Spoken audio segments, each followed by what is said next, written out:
This thing on? I think this thing is on. If it's not on, I'm sorry if it's not on, but it should be on. This thing should be on. Hello everybody.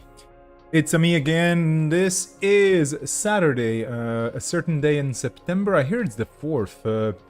That's what they told me. I don't know, maybe they were lying.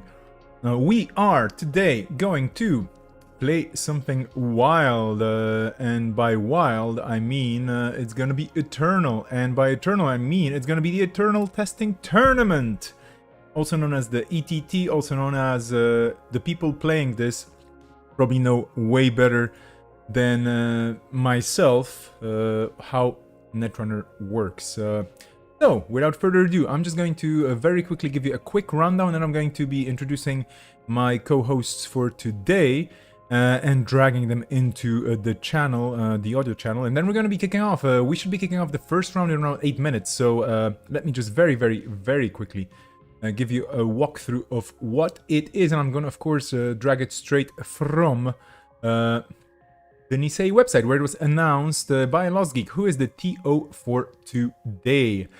So, generally, Eternal is being remade, reformatted, renewed, refreshed, if you will. And LostGeek, together with a couple of people here and there, including a certain very kind gentleman who I have the distinct pleasure of having shaken hands with at the stage a while ago, namely Pinzel, one of the world champions. They have been reworking the format, they have been thinking about remaking it, and today is going to be one of the testing grounds, an official testing ground, where people were actually invited to sign up for free, just to jump in, to have a chance of winning a noise playmat and some alt arts and crowdfunding, which is a card in Eternal. Boo! I mean, that's a terrible card, but we all love it if you're playing Eternal. Eternal, of course, is the format where you can play almost everything, and with some limitations. And yeah, without further ado, this is the version 2 of the Eternal ban list. I'm just going to scroll it down, and maybe zoom out a bit, and here you go. As you can see, you have 7 points to spend on each deck, be it runner or corpse, so 14 points in general, but you cannot split them. It's 7 on the runner side, 7 on the corpse side. You cannot play on the runner side Salvage Vanadis Armory, it's completely banned, it's just OP and broken. Or Accelerated Diagnostics on the corpse side, boo-hoo-hoo, but hey, there you go. Of course, many other cards are in there, like all the IDs are in there and whatnot, but for some of them you have to pay. For example, for Jinteki Potential Unleashed, that's 3 points. And so on and so forth. A playset of cards that you can include in your deck, so 3 or 6 copies, depending of course on the card. Or any other number of copies, some of them are one-offs, they cost the following points, and there's basically 3, 2, and 1 pointer cards. Everything else is for free, everything else is legal. Of course, influence points still count the same way, and this is basically the legality list for today. We're going to be seeing people playing those decks, and testing things that you have not seen in a while, because Eternal is this wild, absolutely unfettered format where you just, well, yeah, you just play whatever you want, basically. That's the whole card pool from forever until, well, forever else. And all these cards are in it, but you might notice, for example, if I'm not mistaken, then some new entries from the Nisei era are in there as well. For example, Anoetic Void, which is a card that only entered the card pool not so long ago, and it's here costing 1 point. One other thing that I wanted to mention, Vacheron is also here. Some people are shouting it should be banned, who knows what's going to happen with it, but here it's 1 point as well. Hopefully that's going to be stopping from some corps from having some totally busted things, but we're going to see a lot of busted stuff today, let me tell you. It's going to be quite exciting, I think, and we're going to be playing this in a very cool setup with LostGeek setting stuff up. Let's just see. People are still submitting stuff. The check-in is almost closed. I'm checking in with the folks on Discord, and I will be dragging my fellow co-commentator in here in a sec. I just have to find him. Where is he? I'm just gonna. Can I just drag him like brutally violently? Why do I have co-commentators today? Well, simply because I am a fool who doesn't know much of The card pool. No, I'm kidding, of course. I mean, I know all the cards, but it should be said that that I should be letting you know in advance that there's only several people I know in this community who know all the cards, and I'm not one of them. And also all the plays, all the broken stuff and whatnot. Basically, I'm not one of those people, but my Alright, hello everybody. Yeah, hello there. My co-host for today, you're here. You made it. Let's Great. see if this is working. It should be working. I'm gonna be shuffling things around a bit. So here we are. Can you please introduce yourself, my lovely co-host? Can you hear me? Whoa, is this working? Hello. Okay, I think I lost him. Oh, I'm actually not hearing you. I can only hear you through stream. I think that's a bit suboptimal. Okay, wait. Is this better now? Wait. Yeah, now I can hear you over here. Okay, perfect. Sorry, whoops, that was a bit suboptimal. There was a bit of a glitch, but we're here. Okay, so can you please introduce yourself? Yeah, I'm simply the Onion. I've been playing since...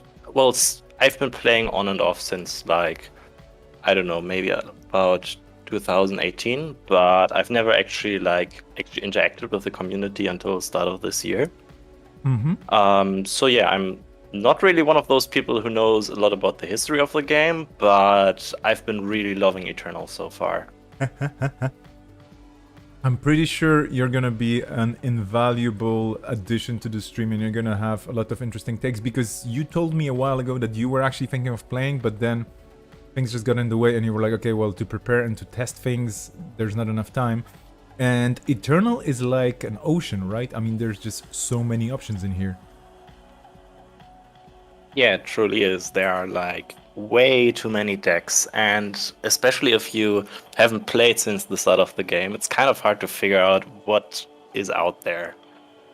I've got like the hang of like some of these cornerstones cards, like Account Siphon, and the new Eternal list is actually pretty helpful in that it very obviously shows you what the big mean cards are that exist.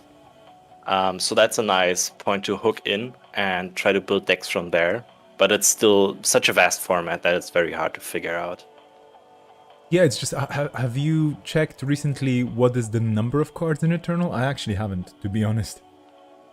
No, I haven't looked it up either. But I believe last time I heard about Standard, I think in Standard we are already up to like 600 to 900 unique cards. I can't really remember the correct number right now. Yep. But yeah, Eternal must be massive. Eternal is just scary. I did try as well. I was just curious because I was like, oh, the new system. I want to take a look at it. Maybe I can come up with some sort of a potential Unleash deck or something like this. It's going to be cool. And then I tried building a deck, and then I got as far as realizing that Currents, so that card, subtype that, well, it's been banned for a while in Standard, and for good reasons, I think. They're still in the game, and I was like, oh no, I would have to deal with all that. I would have to factor this into deck building. I would have to think about all the cards that I kind of forgot about. It's harsh, and there's, like you said, there's a ton of cards. Any of your favorites that you're hoping to see today? Well, there are some favorites. I've seen some very interesting decks built already when I was playing just casually on JNet. There's a particular deck which is utilizing Breakaway Grid and calibration testing that I saw someone play, which was quite the combo. Basically, they were able to score out 7 points in the single paid activation window. Okay, that's, yeah, I think this is the power level where we were thinking about in general, all of us, when we hear Eternal. I don't know, like, chat folks, if you have your opinions about Eternal, please share them with us. It's gonna be quite interesting to hear what you think. I believe a lot of the people watching today do have an idea of Eternal, or they tried at some point. I know I have, just building decks and kind of trying to see online if it would work for me, but just, it's mind-boggling. I don't know how the people playing today can do it, so they're already champs in my book. And if you were to play today, what would you have played, if we can have a bit of a spoiler? Well, I actually did participate a bit in the testing. Unfortunately, the deck I was testing in the open testing Discord got completely banned out. There was Oops. a very, very strong railgun build that was built out of what's it called? Out of actually the newest NBN ID Reality Plus. Yep. Which is quite interesting. But yeah, accelerated diagnostic got banned, and that made that deck, I wouldn't say completely unplayable, but very close to unplayable.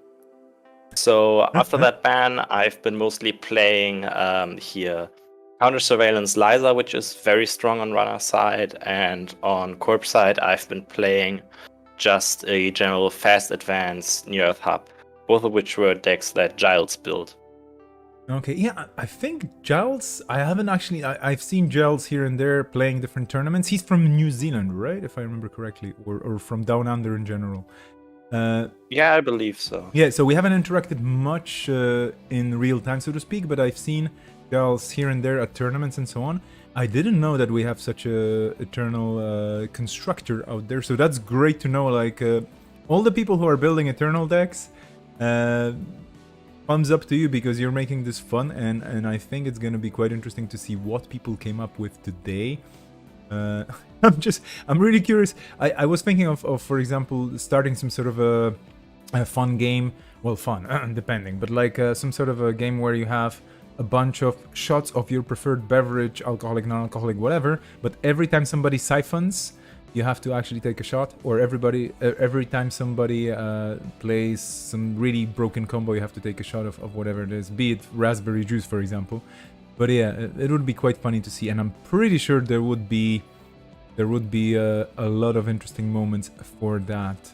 What do you think will be the fastest game today? I mean, let's talk about scoring out. That's the thing, and maybe on the corp side, you said 7 points in one activation phase. So, do you think that can be done by round 3, or by turn 3, turn 2, turn 4? I believe the fastest I've seen that deck combo out was by turn 6. I'm not sure what will be the fastest that corps will actually be able to score out. I think the Near Earth Hub deck could maybe score out by turn 5 if the runner doesn't contest a lot. Yeah, sounds. Otherwise, yeah, there are definitely games that can be won on turn 2, but those are definitely not won on scoring. That sounds scary already in itself. Yeah, I've died on turn 2 a lot. Or oh at yeah, least, me too. I mean, especially I'm playing Lysa, so sometimes you just don't have paparazzi on turn 1, but think, this Wayland deck probably isn't playing high-profile target. I can just account siphon them. Well, the good news is that if that was to happen, we would be seeing well, more games, I guess, right? If I'm thinking from the streamer perspective here, sorry, but yeah, no, I totally get you. We have already Cobra ready, so I'm just gonna very quickly jump over if I can, because we just went public with Cobra. So here we are. You have some of the information on the screen. Let me just zoom in for everybody's viewing pleasure. You have the URL on the screen. It's also gonna be popping up on the top bar with the text flowing around, which is so cool in 90s, of course. But in general, we have 14 players today. Let's take a quick look at the different cool things we have on the corp and the runner side for the IDs, and what do you think we can expect here? Oh yeah, we can definitely see some. First of all, on runner side, we can see a lot of orange. As always, Anarchs are the ones which are showing up in the biggest numbers. There's only actually one Lysa. I was expecting a bit more Lysa. On corp side looks very, very diverse. A bit less NEH than I expected, but otherwise, actually there's neither Ace Asa nor any Engineering the Future, which is a bit surprising to me. I am Those very seem surprised. like very... Yeah, the amount of non-HB decks is very interesting. We see some Gagarin, we see some Titan, we see some Scorpio. So basically, the wildest Waylands out there if you allow Eternal. Harpsichord, I would love to see a Harpsichord game, because Harpsichord is just one of my favorite corps to play in the old days, just for fun. And Jinteki is very strong. Yeah, I'm a bit surprised about the number of Jintekis that are shown up. Looks like a lot of people are looking to just make their opponents suffer a lot. I mean, Which you know, definitely IG and PE are the places to do that out of. yeah, they're lovely. They're lovely people all over the place. So you know, today is the time to make your friends and foes suffer. Let's take a look at the pairings. Oh, sorry, standings. Oh yeah, maybe we should talk about the players. We have Jennifer Megs, Dana CWSF, 222 Goo, I think it's Toddecut, probably. You, Astrobiac, expert of certain things. Man in the Moon, Whiteblade, Meta, Terrificy, Sir Loading, Percomis, Algebraic, and Insangrin. So a lot of names that people have seen already here and there. And let's take a quick look at the pairings and let's pick a pairing, dear people. Simply the Onion, what would you like to pick here? I'm always going to be voting for Harpsichord, but I can wait because there's going to be 3 rounds and then there's going to be... sorry, actually I should check that on the Discord. It's going to be 4 rounds of Swiss and a top 3 cut, which is a bit different than a top 4 cut. So what yeah, would there you are choose? quite some interesting pairings out here. What would I like to see? I think we could just start with the Harpsichord deck. Yeah, that actually sounds quite interesting. Okay, so that sounds like Because table 6, yeah. Yeah, table 6. Yeah. There's some, on the other side, there's also some very interesting stuff showing up. First of all, there's an Anak which isn't Max, but instead is Hoshiko, which is a bit surprising to me. Max looks like the most obvious choice because you need as much speed as you can get. Yep. But Hoshiko is also an interesting one. And there's Sports Metal, so I probably will get to see one of my favorite cards, which is Game Changer, being played. Yep. Actually, you might see that on both sides. This might be a very, very spicy Game Changer Harpsichord. We will see. I mean, this is the beautiful part of it. We have, even though we could have some ideas about the way the decks work, we will have absolutely no idea. The deck lists have not been made public for a good reason, and it's going to be so much fun to just explore what the players put together. Just because it's going to be more fun to see this happening. We have been cleared for table 6. Both players agreed, so you can feel free to jump into table 6. It's on a tournament tab today. And in the meantime, folks, please, if you want to spectate any other games, be kind and don't flood the tables, but I think some other people are also streaming today. I don't remember who exactly wanted to stream all their games, but if you want to spectate just the games we have on stream, please don't jump into the rooms, just because we might overload the table, it might flip. We don't want to flip the tables, okay?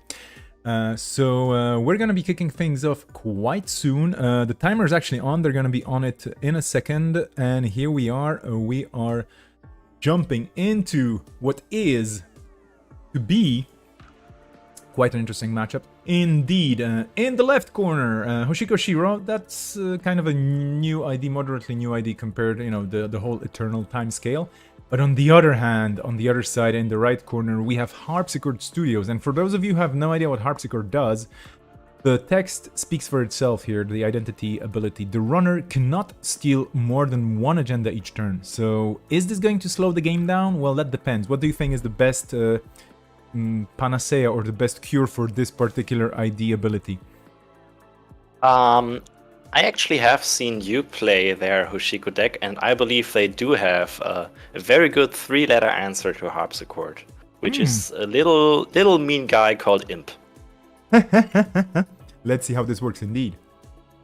Because the thing is, if you access an agenda and you cannot steal it for the reason, of course, of Harpsichord's ability, you can always trash it with Imp indeed.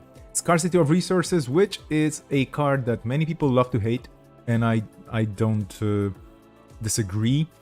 It's a current, so for those of you who might not remember what currents do, generally they stay in the game as long as another current is not being played or the runner steals an agenda. They're very powerful for the corp in some cases, like Scarcity of Resources, which is just prohibitively expensive for the runner to use resources from now on. So we'll see how... Oh, there we go. I mean, you just paid how much? Well, okay, the good thing Well, is you have only career 2 fair. credits Yeah, because of the career fair. that But helps. yeah, a very, very strong start from Harpsichord, instantly putting 3 points on the table, 3 eternal points. Scarcity is 1 eternal point, and Jackson Howard Yeah. is 2 more. Jackson Howard, which is of course the great grandfather of the Spin Doctor, their family, if somebody didn't know that. But Jackson Howard, a card that for many people who remember the meta was kind of, it has been game defining on the corp side for a long time, as long as it has been in play, I guess, right? Yeah, I'd assume so. I haven't actually been getting to play a lot with Jackson Howard since I've mostly started playing in 2020. So I'm mostly used to Spin Doctor, but I've also got my fair share of play with Jackson Howard. Especially alongside Power Shutdown and Accelerated Diagnostics, you can do some very interesting things. Yep, indeed. On the other side, we have Hoshiko here preparing her usual rig of many interesting cards that are going to make it simpler for the runner to succeed and get into the servers. But Harpsichord is playing the, well, in a way, a shell game, but not really, because generally with this ability, with the ID ability, you don't have to worry that much about your remotes. And here we go, we have a breaking news install. Or maybe, no, sorry, this might not be a breaking news install, but we have breaking news being, a breaking yeah, exactly. news install. We have it dragged from R&D with a fast track, which is another card that hasn't seen play in a long time in standard, but it's a cool card if you know what you're doing with it, especially breaking news, which is another kind of a faction defining card. And again, many people have been unhappy when it rotated out or when it was banned. Many people were happy that it actually did. Some people called it completely unfair. Some people called it, well, it's just NBN what they do. It's harsh, but it's a very powerful card, so we are in Eternal for a reason with it. 3 remotes. How many agendas do you think are there? I'm assuming a total of 3, probably. Oh, here we go with another. Okay, we have a reinstall of Temujin going for HQ. Temujin, another card. I mean, I could be saying broken, or overpowered. There's going to be a lot of these. But this card, an amazing addition for the econ side on the runner art. I don't think you should be calling any cards broken today. I believe this card is just 3 points. In the I love this. Ooh, we are seeing. Wow, okay. Yeah, there's a lot of interesting stuff accessed here. We see both the news team. Yeah, which you probably want to, have to steal at that point, even though it really hurts your chances of scoring out. And we also see a boom trash, which is, most likely the kill condition of the corp here. Yeah. We have a wizard with a rocket going straight for wizard.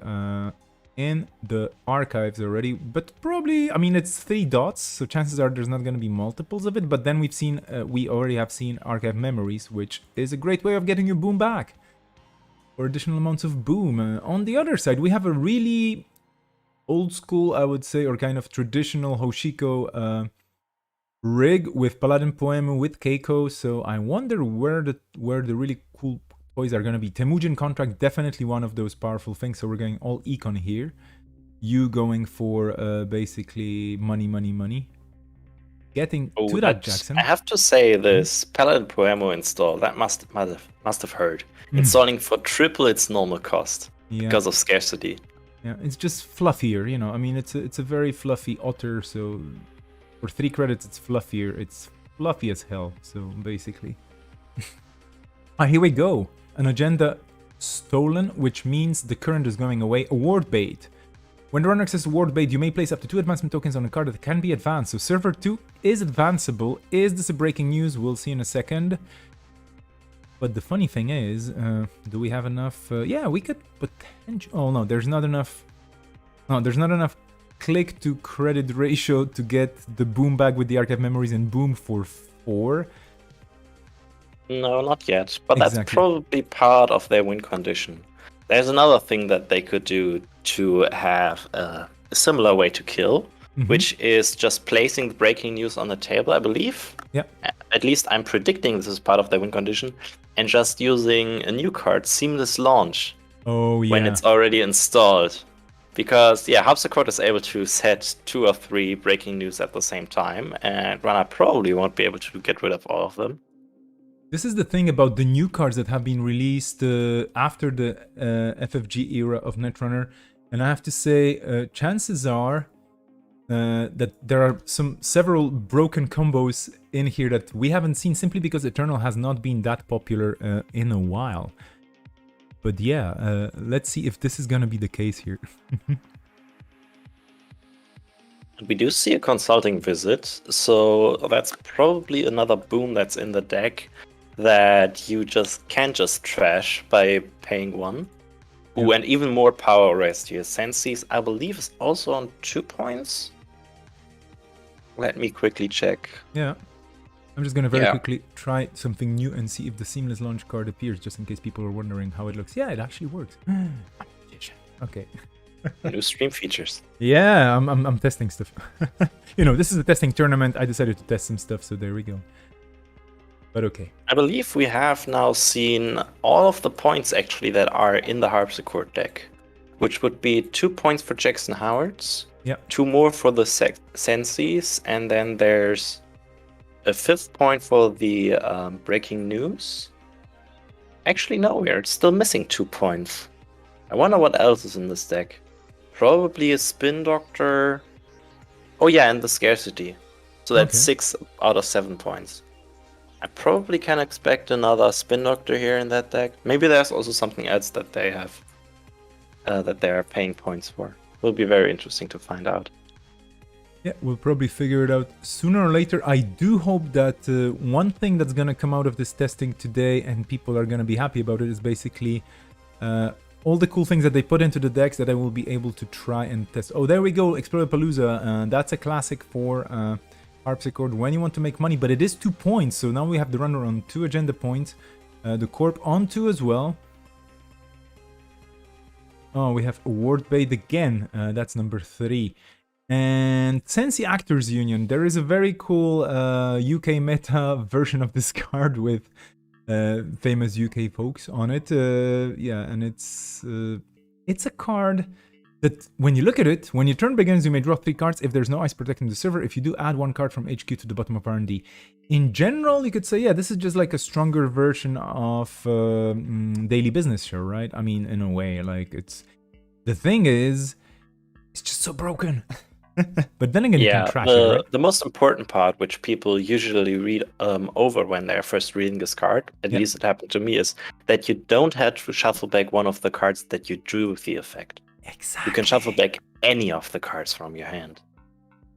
Exactly. This is an absolutely brilliant ability because, hey, guess what? You're drawing into 3 cards that are other agendas, and then you have an agenda that maybe you don't want to have in your hand right now. So there you go. And this is just broken in a way. Thing is, let's be honest, it's moderately cheap to trash, but then again, in certain decks, like for example, Controlling the Message, this card would just be oppressive, coupled with a ton of different assets that the runner should be taking care of. Is just too much. And you can also res more than 1 copy of it, because guess what? It's not unique. So yeah. Yeah, there are quite a few small points on this card, which make it, every time you read it, once again stronger and stronger and stronger. Yep. Profiteering. Oh, geez, I haven't seen this. Oh, this agenda nowadays in the outfit would be amazing. I mean, yes, that's an easy... Yeah. How much is that? 18 bucks an outfit? Yeah. Yeah, that's quite a nice chunk of change. Yeah. It's just, yeah, I mean, I just made a ton of money. I'm going to take care of you. Another card that's also making a reappearance here in a way is Keyhole, which is my favorite card to hate before Stargate, I think. Yeah, it's Stargate's big brother, right? Yeah, and it's kind of oppressive in a way because it does things, but the last sentence in there saying the corp shuffles R&D is what made this card very, very, very messy for people to play at tournaments, because guess what? This is also not limited to doing it once per turn. You can do it actually as many times as you want. So yeah. It's scary. basically you could get keyholed to hell if you were the corp and you had no idea to defend yourself. And have we seen any eyes on the corp side? No, I believe ice is.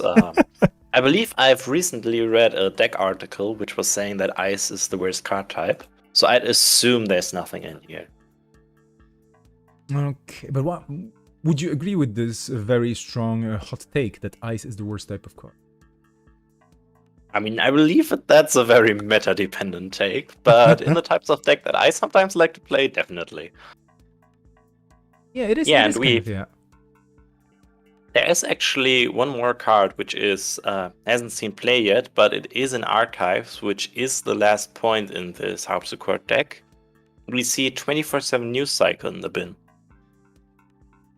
Okay, that's going to be a good one. I just got some pings, and I should be reworking things quickly on the stream. I'm gonna be remaking things between the games. Apologies to anybody suffering from contrast issues with this background, or I could actually be fixing it on the go. Let me just see if I can do something wild. Should I be doing this right now on the stream? No, this is gonna break everything. So I'm gonna fix this in between the games. Apologies for everybody having issues with the image. I'm going to move it around a bit or change it, and we're gonna drag Lost Geek into the stream if you don't mind. The absolute organizer of this, Lost Geek. If you are hearing this, jump in.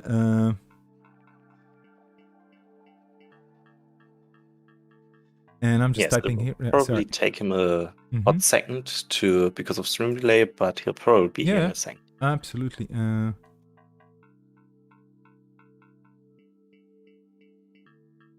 Here we are. The legend himself. Oh, the legend. I mean, the organizer. That's basically it. Hey, everyone. Actually, it's not that bad. I just heard you call me out, and I think it was pretty much just a few seconds. Yeah, I think there's like at least a 7-second delay, if not more. And apologies to everybody counting on having me say things before I actually say them. That would be quite scary. How are you doing today? Stressed out about organizing this tournament, or are you just laughing there and going, "Wow, I have unleashed a terrible monstrosity"? Both, maybe. I had like a pretty eventful 20 minutes before the tournament, and now everything seems to be running all right. So I just hope everybody is having fun. Well, we will get people on the chat to decide later on, or tell us. And if anybody's not having fun, you're doing something wrong, basically. So yeah, you should be having fun, people. Come on. Who are you betting on? Well, not the person. What IDs do you think are going to win today's tournament? That's my question. And to you as well, Simprionian, please give us your opinion. But Losky, you as the TO, you had insight into the IDs a bit earlier on, so you were probably doing a bit of thinking, going like, hey, we're testing stuff. Who is going to win this? It's a huge question. I really have no idea. I know that the NWE guys have done some testing and have come up with pretty terrible deck lists, but also they've been saying that they kind of feel that this field doesn't suit them, so maybe they did the wrong meta choice. We will see. I think any one of these decks could take it, because at least the ones that I looked at in detail looked to be doing pretty interesting things in this format. Okay. I think one of these interesting things going on right now with a 24/7 boom. Yep, that was a boom. Oh yeah.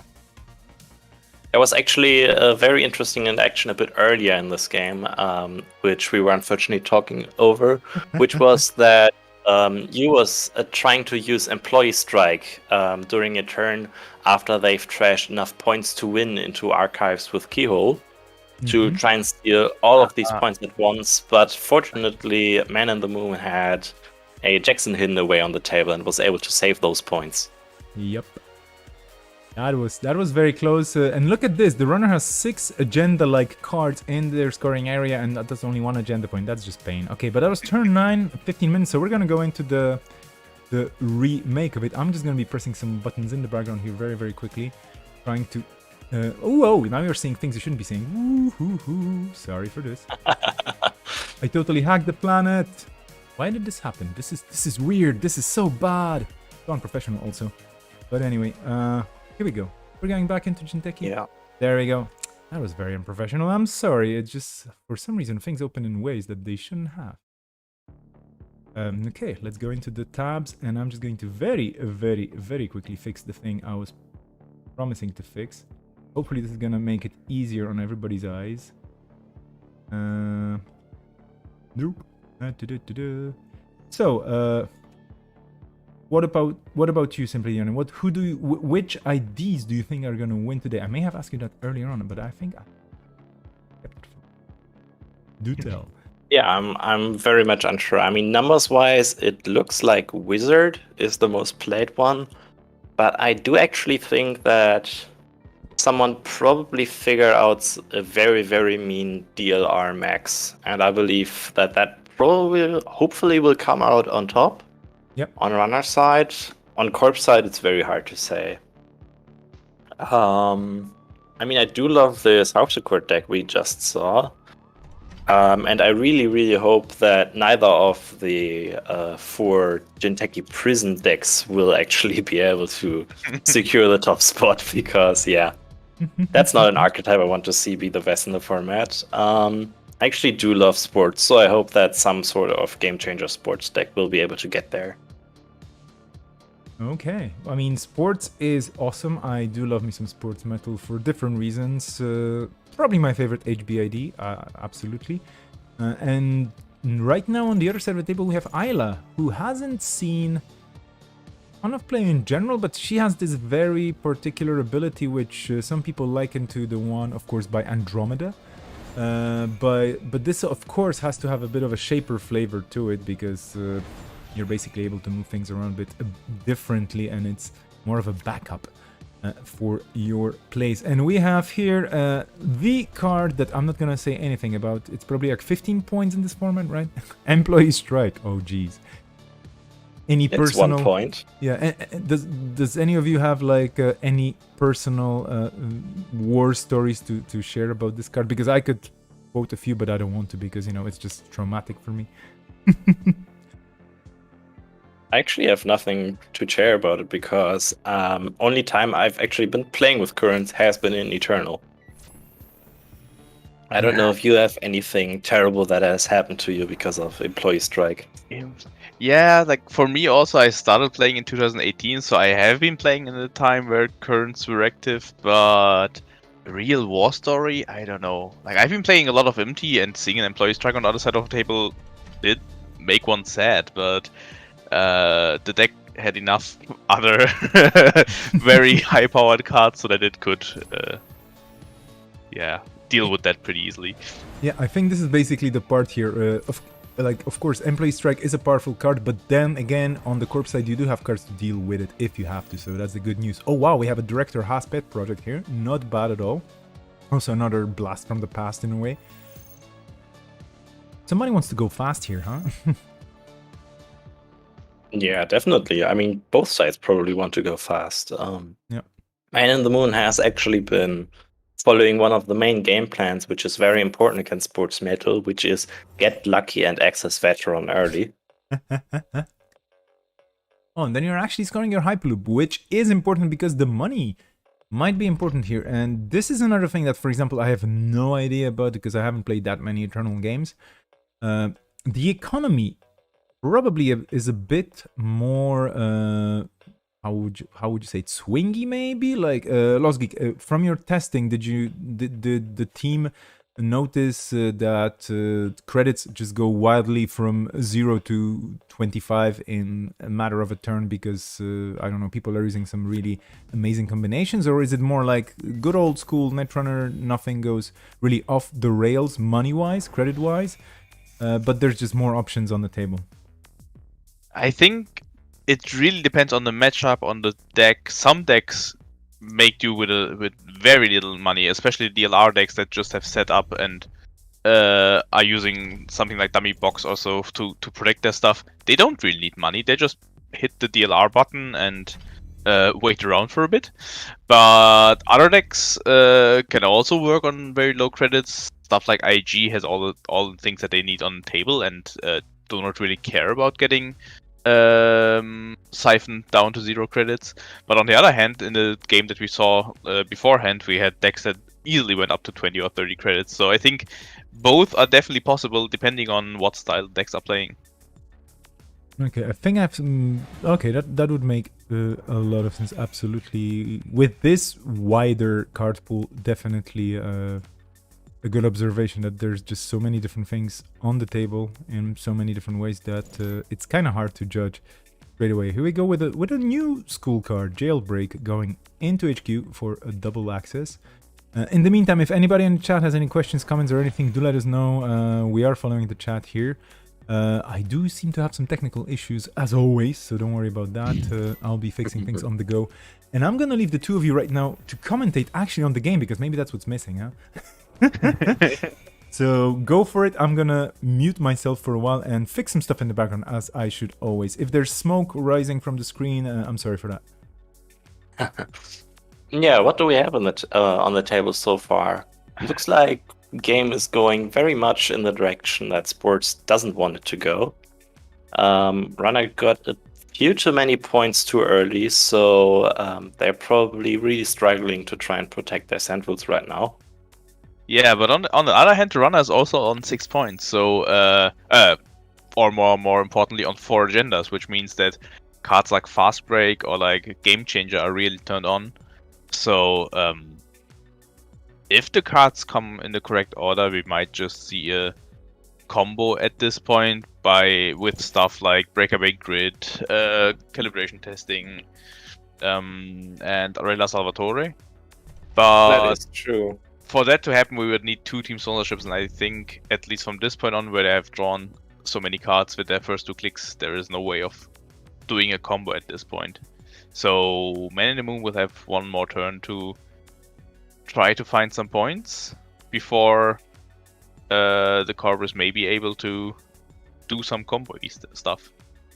Yeah, Corp right now on very low credits. I'm not sure what they're playing in their deck, but there's also the possibility of stock buyback, like we saw in some standard versions of Spombo when Game Changer was still legal.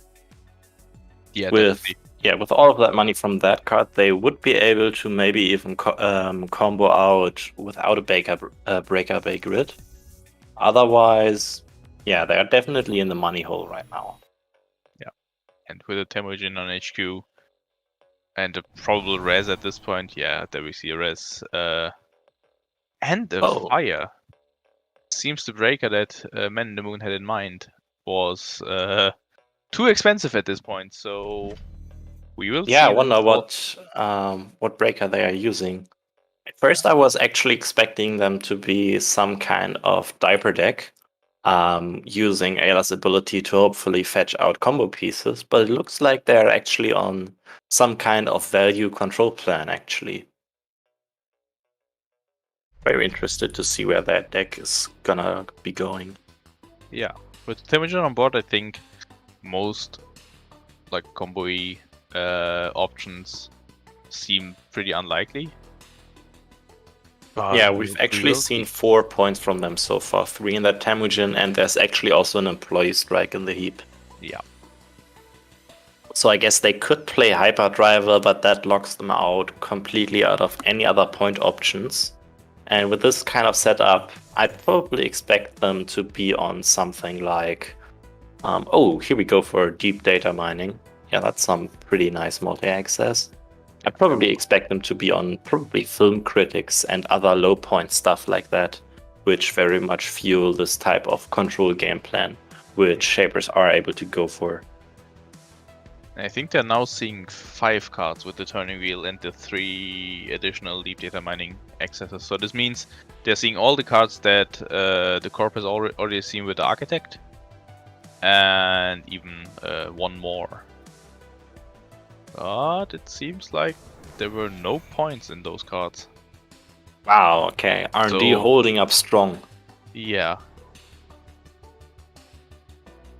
I wonder if the Architect was able to fetch out something very nice from them, like a Rashida here, to maybe recover from this economic hit of rezzing it. I'd expect them to try and get some more money on the table. So server 10 was installed from there it is. Architect, but no, this was server 9. So server 10, the install from Architect is actually something else, which There we And here she is. Yeah, Moon has been showing up in most of the HP decks that I've been seeing so far. Definitely one of the strongest cards around. Has been definitely about what Vesper's talking earlier about the big money swings. This card has definitely been one of the main reasons why that has happened in the games that I've been playing. Especially in combination with cards like Shipment from Mirrormorph, and sometimes I've even seen it playing out of Asa. It has been able to accumulate 3-4 counters very, very quickly. And if you aren't able to contest Estelle Moon the turn it gets down, it's very likely to get completely out of hand, and Corp is probably gonna be running away with the game from that point onward. Yeah. And I think, as we already seen, this deck is running Friends in High Places, which is also putting 2 more counters on Estelle Moon whenever it's get used, so Moon counters can happen pretty quickly. Yeah, this has been... this seems to be the kind of shell that most people are like putting into their HP decks. Estelle Moon, probably some team sponsorships, Friends in High Places. Then they're usually combining that with either the Estelle Moon calibration testing and Breaker Bay grid plan, or Jeeves and other tools like that. Has usually been what I've been running into. So Vesper, if you can hear us, if you're still around, chat is asking you to scroll down the game log.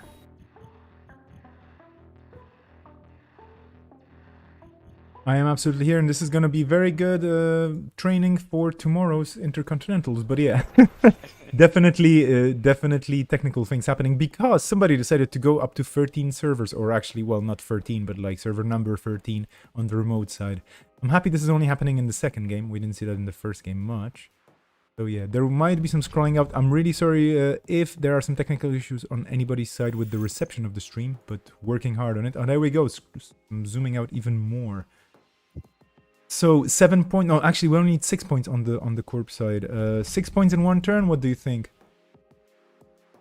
It is very possible, especially with this many cards on board. The likelihood of a Breaker Bay grid somewhere, of a second team scholarship, or maybe even a third team scholarship somewhere it's all in the cards. So single, I guess from 1 credit it's pretty hard to get there, but then again, I mean, it's not really 1 credit. It's actually 9 credits with the Estelle Moon that's on the table. Yeah, she is packing 4 counters, and the funny thing is, we don't have well, okay, well, how to put it? The runner. Do you think the runner should be forcing this Estelle Moon trash here, or not really at this point? I think it's, especially with a Corp this low on money, I think you need to get it off the table as soon as possible, probably. Yeah. Oh, I think they have not read one special sentence on the Architect. Oh yeah. It's just like Drafter, right? Yeah. Basically the same card. Cannot be Basically trashed the while same. installed. Yeah. But yeah, there's definitely the possibility of the sports combo here. However, that silently sitting SMC on the table might have something to say about it. That is true. But then again, the unknown cards in 5 of our servers might also... Yeah, that's true. There might very well be a CVS hiding somewhere. Yeah. And they've decided to undo the spoon, as I guess they both are in voice chat and discussing these kinds of things.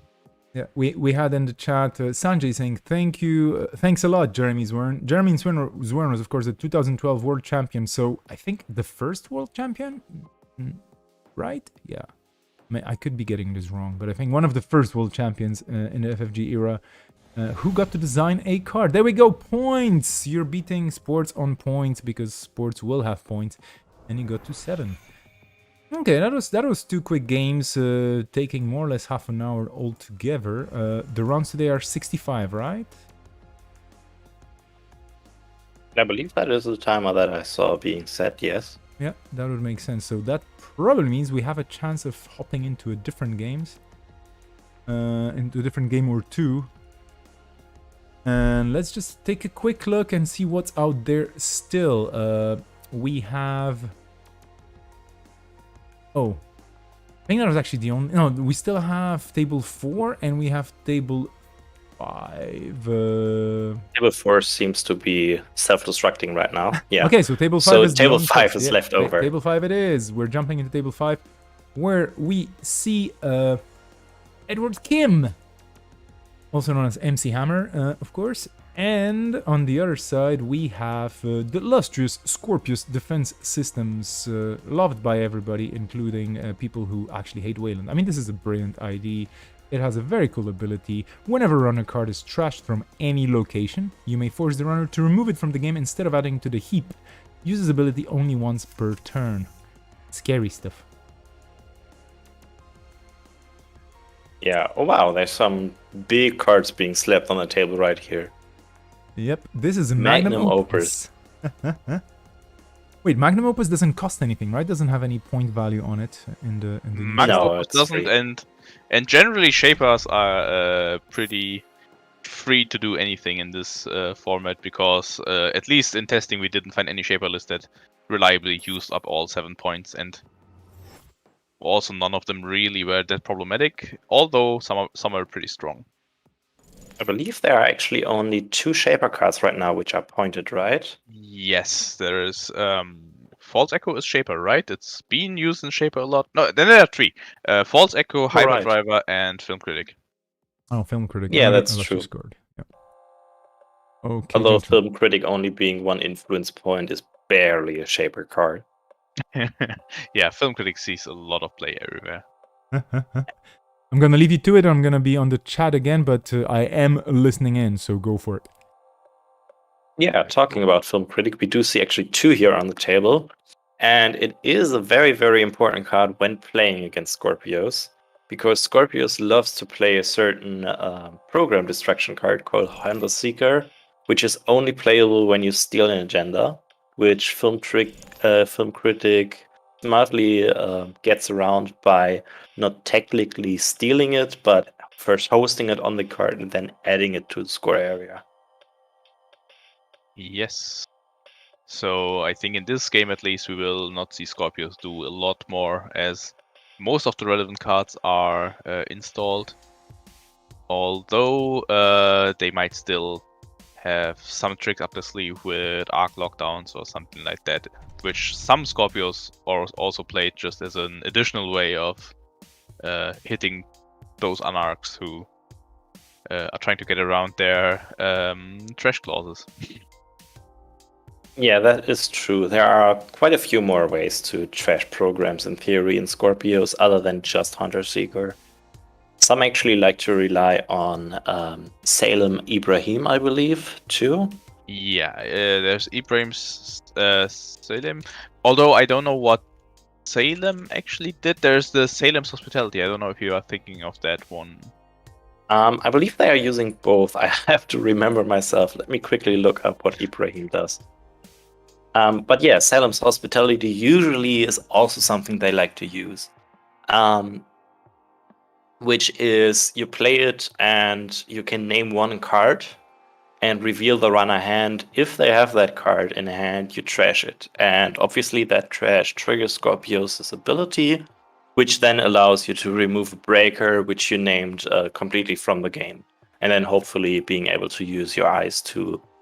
Yeah, usually Scorpios only plays 1 type of ice, so they only have 1 type of breaker to focus on. And once that's out of the game, the runner is basically completely locked out, and they can very, very calmly score up to 7 points. But yeah, actually, the question at this point is, since the corp has 3 barriers rest, is there actually an all barrier Scorpios variant, which was already played a lot when Scorpios was standard legal? Yeah, it probably is. Usually barriers are the type of ice that Wayland prefers, or at least historically has had the most of, the best of. So it's definitely an obvious choice to go for.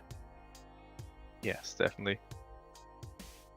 At this Yeah. point, with the runner on 2-bet pub plus the Magnum Opus ticking, keeping the runner out of any server if Paperclip is the breaker of choice against barriers should prove to be kind of problematic.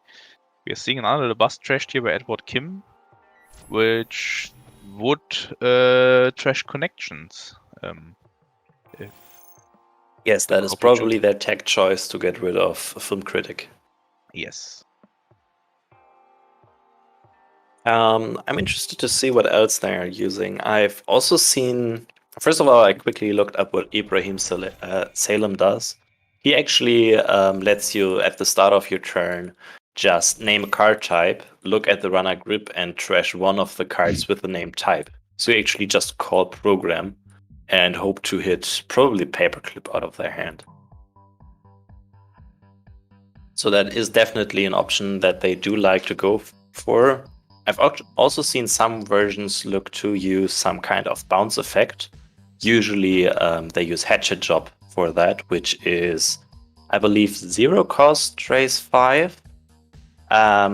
If that trace succeeds, you get to bounce one of the runner cards. Oh no, actually, it's actually 2 cost, trace 5, and it's a double operation.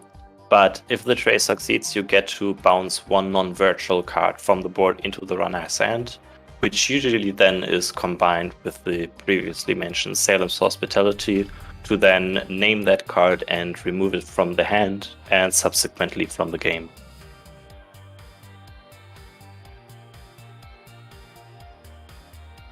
Yeah. I'm not sure if, I'm not sure if you. A lot of different things possible. We don't right now know what the plan of this particular Scorpios deck actually is. Yeah, there are actually 6 face downs in archives. So yeah, unsurprisingly, this Jackson is definitely getting popped, and there are most likely going to be quite a few agendas getting shuffled back. Oh, only one unseen card, so archives interesting. be that full. But yeah, as you said, with Magnum Opus and Paperclip on the table, runner probably will never ever have to draw any more cards and just do the very, very vintage line of play of click Magnum Opus 3 times, run once, and yeah, probably win off that. Yeah, although they seem to, or they have to be careful about Film Critic, and they receive on Arc Lockdown, so a lockdown on Black Orchestra would have been an option if the corp would have chosen so. So maybe one more sign of this being an all barriers deck. Yeah, it seems more and more likely. And what I was saying was that with one Film Critic already being thrown under the bus, there's only one Film Critic on the board left, so Meta will need to be careful here to not get into a position where they have to actually steal agendas and then probably get the Magnum Opus trashed by an Hunter Seeker. Yes, that's very, very true. Actually, a reason for them to try and forgo any form of multi-access here, like maybe a medium, or for people who aren't familiar with the deeper card pool, just a conduit. Medium is basically an Anarch version of conduit, which is a bit stronger in a few regards, kind of like Keyhole is an older, stronger version of Stargate most of the time. Yeah. That said, Keyhole itself would probably be a fairly good choice here, because you don't actually access any of the cards, you just trash them. So you won't be stealing any agendas, and probably won't get your Film Critic thrown under the bus because of it.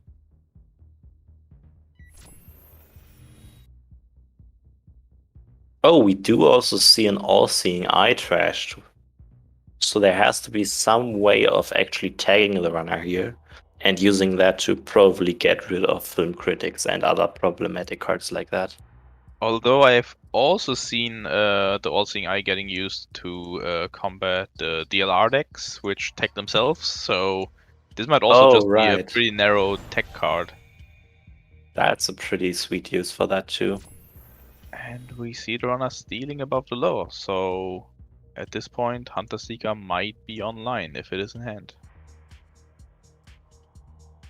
Yeah, that's definitely Maybe, hopefully for the runner, they're actually hiding another paperclip under the street peddler, which would be a very, very big blowout. Oh yeah, and now we can see it. Hunter Seeker getting rid of this paperclip.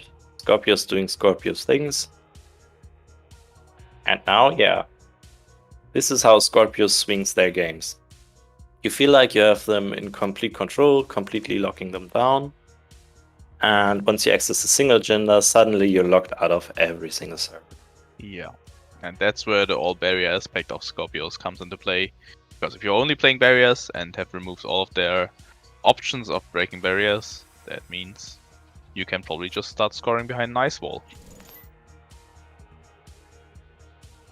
Yes, this is how Scorpius also generates a lot of its, well, at least perceived economic advantage, because Scorpius doesn't actually need a lot of money normally.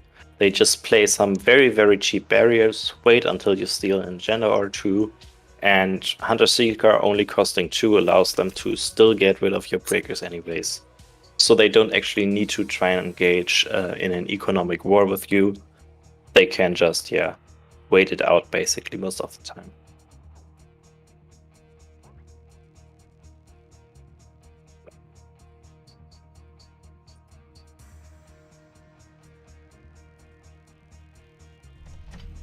Oh, okay, there was apparently a street peddler under a street peddler. The best kind of street peddler. Oh, and we do see another breaker discarded. It is MK Ultra, so not a barrier breaker. But important to mention, I believe the rules are set up in a way that if the runner discards cards due to hand size at the end of their turn, Scorpius doesn't actually trigger, and those cards go into the bin without actually Scorpius being able to remove them, right? Yes, I think that is correct. Because those cards do not get trashed, they get discarded, I guess is the rules term for that. So in that case, Scorpius does not get the trigger. Yes, a legally distinct action. And yeah, as we could see, very calmly setting just a Project Atlas between your type of eyes. Very much a different experience than what you'd normally expect from Eternal, but still a very valid game plan, just a lot slower and a lot more methodical than some of these other bonkers combo decks usually are. Yeah, definitely. And to be honest, Scorpius is definitely also something that fits into the Eternal style of play, because it's definitely a card that would probably wreak havoc in the current standard card pool if it were to exist, and if Terminal Directive happened to be legal. Yeah, probably. I'd expect Max would probably be very unhappy about it being around. Yes, historically Max has been pretty unhappy about getting matched against Scorpius, because since the two first actions that Max is doing is milling 2 and then drawing 1, those 2 mills are definitely able to get hit by Scorpius. Okay, I think this was the last game in the round number 1. So we have gone through all the... what did we have? 14 players playing, 7 different tables. How are you doing on the TOing front? Should we be letting you run there and organize things? Yes, I will probably be a bit silent for the next 5 minutes and just enter. No worries. I've been entering results in parallel, so I only need to get the last results of the game we just saw, and then I can prepare the next round. Awesome stuff. Let's just take a quick look at Cobra, if I have it somewhere here, which I should, because why wouldn't I have Cobra somewhere here? Let's take a look at the standings, and they're gonna be, of course, updated freshly. Oh yeah, actually, let's see. Oh yeah, whoa, that's a lot. That's a lot of interesting results here. Basically, sweep, sweep, sweep, sweep, sweep, and 2 splits. So a lot of sweeping happening, left, right, and center.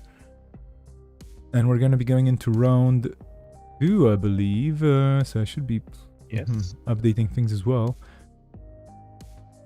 And later on, while we go into round 2, I will have questions, of course, about the top cut, which is going to be a bit different. And it's a standard that, or standard, sorry, it's a proposal, or it's an idea that evolved from a bunch of people just saying, hey, the top cuts are taking a bit too much time. Can we make it still exciting but kind of faster, maybe?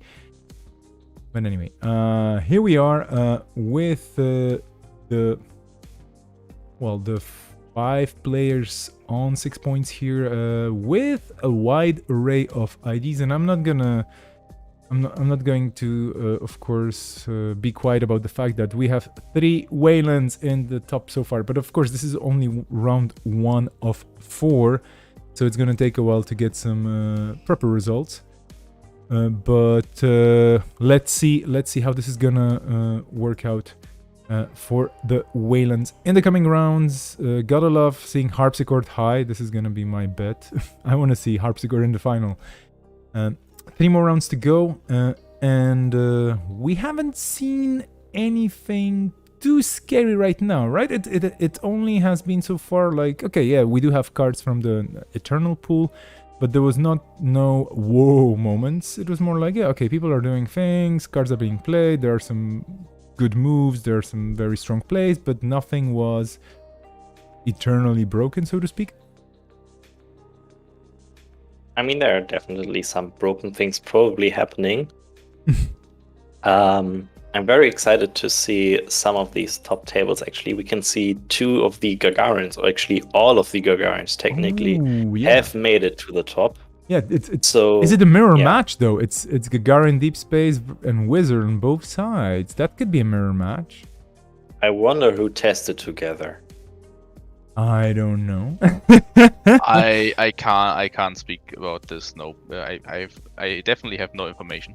Okay, but would you be okay with table 1? Would you prefer table 2 or table 3? We've seen already, but maybe, I don't know, table 4 or 5 or 6. Trying to take note of who we've seen on the stream, but I'm just going to be taking note of the tables actually that we see in full. Other games are going to be partial. So, should we watch the Gagarins or should we go for table 2? What do you think? I'd say the Gagarin should be pretty interesting, actually. You just say because we've got an asset deck matched up against an anti-asset deck, so I actually don't know who will win this. Yeah, I'd be very interested to see that as well. I mean, it's most likely gonna be a split either way, because both build are playing the same decks. Yes, I can confirm that they're playing card for card the same decks that they have built today at 2 p.m. or something.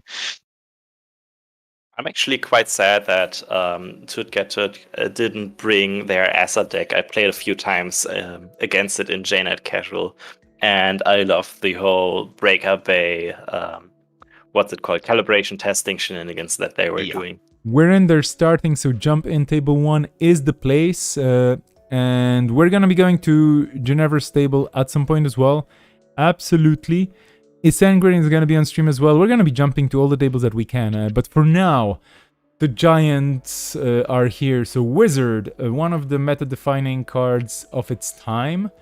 And Gagarin, which was a bit of a left field inclusion into the scary Wayland decks that you can actually build. Because people are like, yeah, okay, it doesn't do much. Additional cost to access a card in remote server, 1 credit, that's nothing. That's like just a bit of a tax.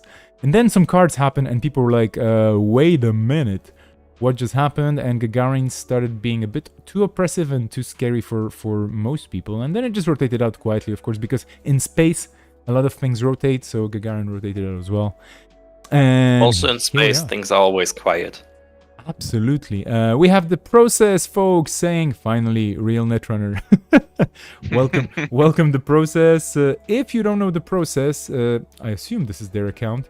Basically, it's a bunch of players from UK who are analyzing the game on a very particularly deep level, and they have a cool blog, so do visit the process blog.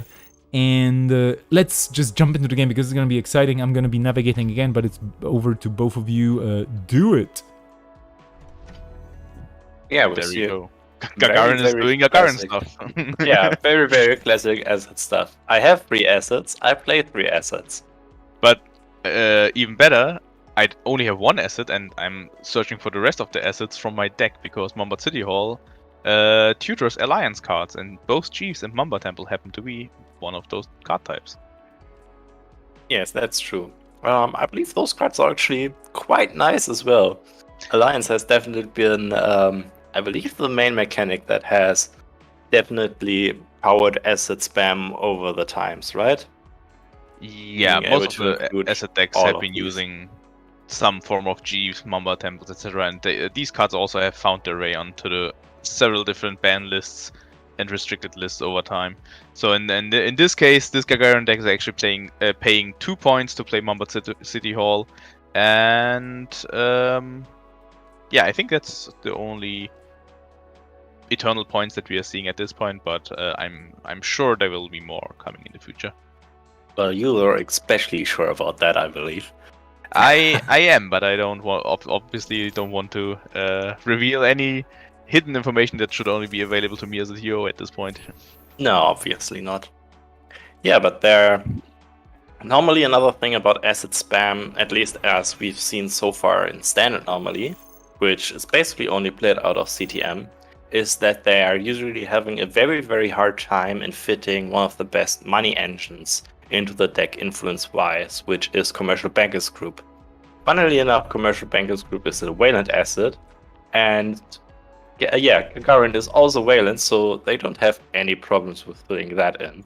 So they're probably going to be making easy 3 credits a turn at least. And here we have 2 more points of the Eternal list with Friends in High Places, which allows them to reinstall the Mamba City Hall. And they decide to even do this with a single card in archive, so they are foregoing the option of using the other install that they would have had. So Wizard on the other side using Stimhack to make short process of the Jeeves, and now using the Wizard credits to trash the rest of the cards. And we also see the Desperado on the table, which technically acts as an employee strike in this matchup because the 1 credit text from Gagarin gets pretty much counteracted by the 1 credit gained from Desperado. Yeah, that's very much true. Very, very nice way to counter that. Yeah, Wizard. We also see some more points in the form of crowdfunding. Another very, very efficient econ engines out of Criminal. Yeah. And I think I'm actually slightly surprised by the very aggressive play of stim hacking that Jeeves. Especially since, I believe the Mamba is still around behind that piece of ice, so they're very likely going to be able to fetch out another Jeeves here. Yeah, I think maybe in part they did not want to give them the option of using Jeeves actually to click the Mamba City Hall 3 times in a row to then get another click to do something else with. So probably just a good decision to get rid of Jeeves while they can. Yeah, that is true. Jeeves is always a big problem. The board actually looks fairly clean so far. Very impressive against an asset spam deck to be able to keep the board this clean, at least for now. Yeah, that is the wonders that Wizard can do with when you are essentially dripping 3 credits. If every turn you're definitely trashing something. Yeah, exactly. 3 another, credits per turn, just 3 easy Rizekis. Another interesting card, an Executive Search Firm, a card that does not see much play, but is an Alliance card. So in this case, you can tutor up your tutor to tutor up other stuff.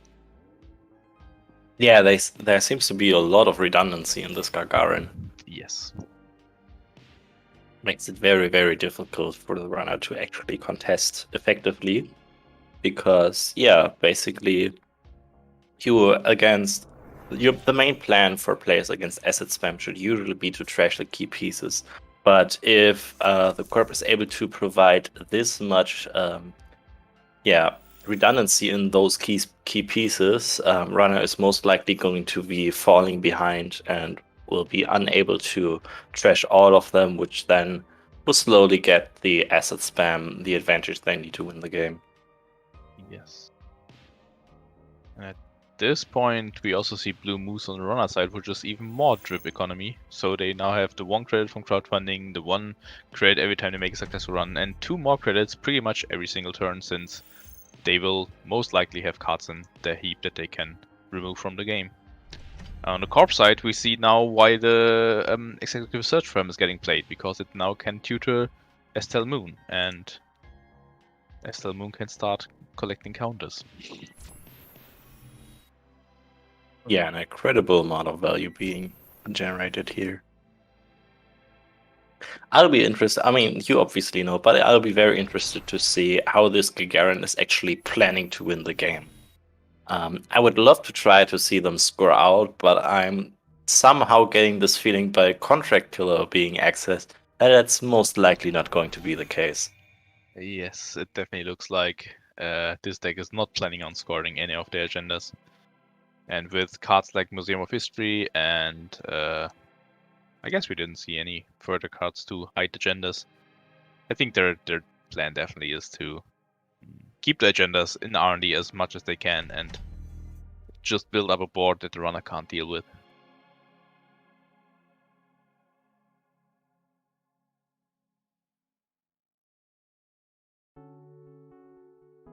I believe.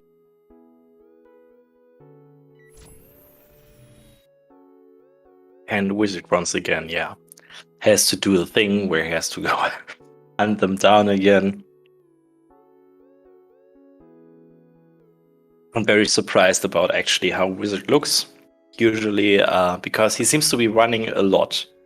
So I'd usually expect him to be able to gain a bit leaner of a form from that. But yeah.